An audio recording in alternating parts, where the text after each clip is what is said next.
Kalau bicara Cooler Master, pasti yang langsung kebayang produk cooling mereka kan.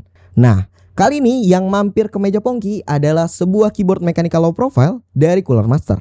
Menariknya, saat Pongki cek di website resmi mereka, keyboardnya ini ternyata cuma masuk ke segmen aksesoris. Jadi kualitasnya bakal oke atau enggak ya? Nah, mending langsung aja kita bahas. Seperti apa detailnya? Let's check it out.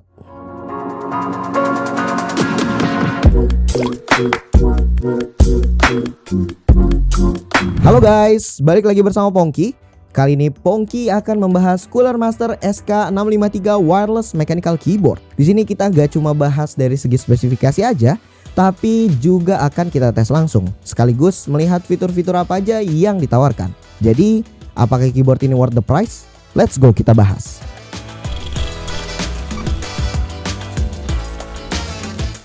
Produk ini datang dengan kemasan berbahan karton gelombang tebal yang firm, dibalut finishing doff serta spot UV di beberapa titik. Secara looks, kemasannya didominasi kombinasi warna putih dan ungu, di mana warna ungu ini sepertinya memang sudah menjadi identitas brand mereka. Terlihat juga dari website resminya yang banyak menggunakan unsur warna serupa. Untuk detail kemasannya terbilang standar, gak ada yang terlalu spesial. Layoutnya rapi dengan visual dan informasi yang jelas, terutama bagian fitur yang mudah dibaca. Dan waktu kita buka kemasannya, isinya juga tertata rapi dan kompak. Jadi goncangan pada saat pengiriman harusnya masih aman ya guys. Nah, terkait kelengkapannya, maka terdapat satu buah unit keyboard, lalu ada juga satu buah kabel braided USB A to C sepanjang 180 cm, satu buah keycap spooler, satu buah manual book, satu buah Bluetooth setup book, dan gak ketinggalan satu buah warranty card. Bisa dibilang udah pas dan cukup lah buat isi kelengkapannya.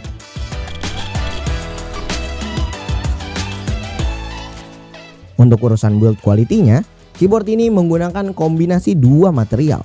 Keycaps dan bagian belakang bodinya memakai ABS, sedangkan permukaan utamanya menggunakan aluminium alloy.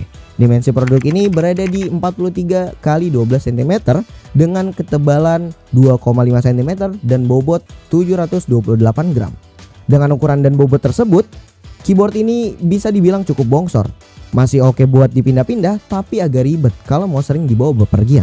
Kalau kita masuk ke bagian desain, maka keyboard ini tuh punya tampilan yang bisa dibilang mirip-mirip kayak keyboard warnet guys. Yang mana hadir dalam dua varian warna, yaitu gunmetal grey dan silver white. Serta tiga varian switch, yaitu TTC low profile red, blue, dan brown. Nah, varian yang Pongki pegang kali ini adalah varian gunmetal grey dengan switch TTC low profile blue. Selanjutnya, kita bakal bahas detail desainnya guys. Mulai dari bagian atas, maka di sini kita bisa melihat produk ini tuh punya layout full size dengan 104 keys. Cocok buat dipakai kerja, entah itu buat ngetik, input angka, sampai editing. Karena keynya lengkap sampai ada numpadnya juga guys. Jarak antar tombolnya juga masih standar full size, jadi adaptasinya cepat dan gak bikin kaget. Lalu kalau kita perhatiin di bagian atas ini, keyboard ini pakai keycaps berbahan ABS. Profil keycapsnya sendiri udah ergonomic low profile, jadi posisinya lebih landai dan enak di jari. Dipakai ngetik lama gak bikin cepet pegel, jari juga gak perlu ngangkat terlalu tinggi. Nah, yang bikin makin cakep, keycapsnya ini udah shine through keycaps guys. Jadi keycaps ini tuh bisa tembus RGB. Jadi pas RGB-nya dinyalain, huruf di tiap tombol kelihatan terang dan jelas. Udah gitu, ini juga udah RGB per key. Jadi RGB-nya kelihatan rapih dan efek-efek RGB-nya juga bisa diubah-ubah. Nah, untuk keycaps ini bisa dicopot pasang ya guys. Tapi untuk switch-nya sendiri, sayangnya dia tuh non hot swappable atau udah tersolder di PCB-nya. Jadi gak bisa gonta-ganti switch ya. Lanjut pindah ke sisi samping, di sisi kanan sih ini polosan aja ya. Sedangkan di sisi kirinya cuma ada tombol power.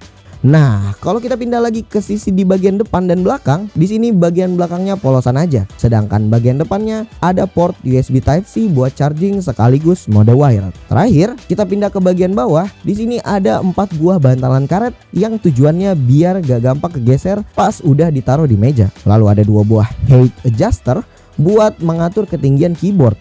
Serta ada juga branding Cooler Master beserta logo-logo produksi.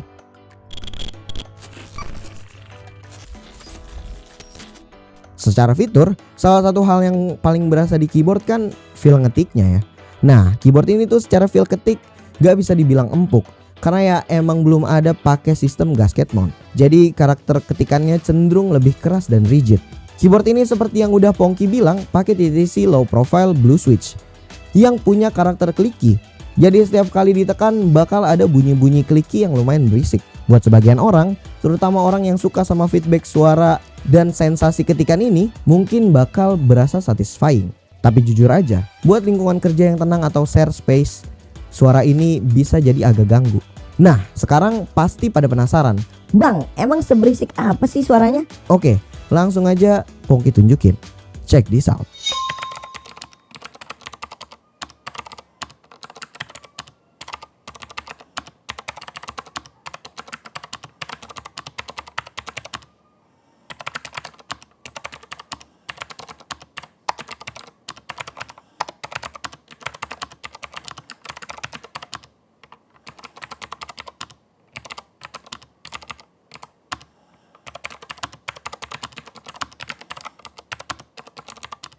Lanjut lagi, secara konektivitas, produk ini bisa dibilang punya dua konektivitas, yaitu wired dan Bluetooth.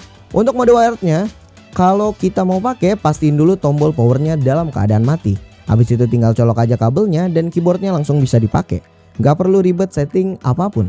Klaimnya di mode wired ini performanya punya polling rate di 1000 Hz dengan response time di 1 millisecond. Pindah ke mode Bluetoothnya, di sini Bluetoothnya agak jadul ya guys. Masih pakai Bluetooth 4.0. Cara koneknya, di sini sebelum konek Bluetooth, kita harus mastiin OS-nya mau dipakai buat Windows atau Mac. Dengan cara tekan Fn plus Shift, nanti indikatornya bakal berwarna biru kalau di mode Windows dan putih kalau di mode Mac. Jadi ini udah bagus dan ngebantu banget sih.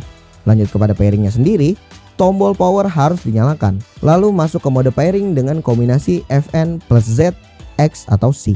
Jadi tombol Z untuk Bluetooth 1, X untuk Bluetooth 2, dan C untuk Bluetooth 3. Misal kita klik Fn plus Z, maka nanti tombol Fn dan Z akan kedip warna putih dan tombol right shift akan kedip biru. Setelah 2 detik nanti langsung ketemu di device kalian. Lalu tinggal pilih aja namanya, yaitu CMBT Keyboard 1. Terus ketikin kode pairing di keyboard kalian dan akan langsung connect. Tapi Pongki mau ngasih catatan sedikit guys. Bluetoothnya ini belum seamless. Kita nggak bisa langsung switch antar device karena tiap mau pindah koneksi Bluetooth harus pairing ulang dari awal. Selain itu di mode Bluetooth klaim polling rate-nya juga turun guys ke 125 Hz. Tapi ini wajar juga sih buat kelasan mode Bluetooth ya. Secara kualitas ngetik, di sini Pongki bisa dibilang nggak puas sama keyboard ini guys. Waktu dicoba di Mac, di mode wired keyboard ini beberapa kali ada beberapa huruf yang nggak ke input. Dan di momen tertentu juga terjadi double click. Walaupun ini nggak sering-sering banget sih. Sedangkan pas pindah ke mode Bluetooth di Mac, beberapa huruf yang nggak ke input itu emang nggak kejadian. Tapi gantinya malah muncul masalah lain. Kayak double click bahkan sampai triple click. Dan ini kejadiannya cukup sering guys. Terus gimana bang pas dicoba di Windows? Hasilnya ya kurang lebih sama guys. Jadi ini bukan isu di satu OS aja guys, tapi di semua OS emang bermasalah. Meski Pongki udah gregetan banget dari tadi, tapi di sini Pongki harus tetap objektif juga. Dengan kekurangannya tadi, produk ini tuh nyediain banyak shortcut yang bisa diakses di keyboardnya. Pongki coba jelasin yang penting-pentingnya ya. Seperti Fn plus N buat volume down, Fn plus page down buat volume up, lalu Fn plus E buat reset ke awal, Fn plus R buat reset ke profile awal, dan masih banyak lagi kayak setting makro dan lain-lain yang bisa teman-teman baca sekaligus hafalin shortcutnya dari buku panduan. Nah, Pongki kan sempat mention ya kalau dia tuh punya settingan makro. Untuk hal itu kita bisa akses di aplikasinya. Namanya adalah Master Plus yang bisa teman-teman download dari webnya Cooler Master.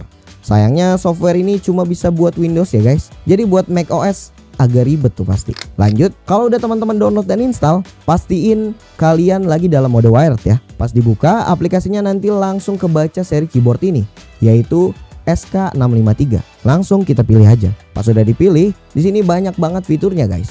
Pertama, kita bisa atur settingan wireless mode seperti sleep mode-nya mau berapa menit hingga LED brightness-nya. Lanjut lagi, pas pindah ke menu lighting, di sini kita bisa pilih-pilih warna RGB hingga 16,7 juta warna dan udah disediain banyak banget preset efek RGB. Pas Pongki pilih-pilih warna dan preset efeknya, respon antara software dan juga keyboardnya cepet banget guys. Nah, kalau kita pindah ke menu key mapping, di sini ternyata kita bisa mapping key-nya. Kayak misal teman-teman mau ubah huruf Q jadi A, itu bisa banget. Atau mau ubah shift jadi makro juga bisa banget. Nah, buat makronya sendiri juga gampang banget guys dipakainya. Jadi tinggal masuk ke mode makro, terus masukin nama makronya. Misal di sini Pongki pengen makro arah kiri plus S. Langsung aja Pongki record action. Pas sudah selesai, langsung aja klik and record. Udah kelar setting makro, buat masukin makronya ke keyboard, teman-teman tinggal balik ke key mapping, pilih tombol shift. Nanti teman-teman langsung ganti aja pakai makro kalian. Kalau di sini Pongki namain makronya pakai nama shoot ya. Udah puas bahas makro, yang terakhir di sini ada profile. Nah, teman-teman tuh bisa save profile buat masing-masing kebutuhan kalian. Kayak misal yang di makro-makro yang tadi teman-teman bikin buat profile game. Nah, yang biasa itu buat kerja. Ini ngebantu banget sih guys. Jadi kita nggak perlu capek ubah-ubah key mapping, tinggal bagi jadi beberapa profile aja dan beres.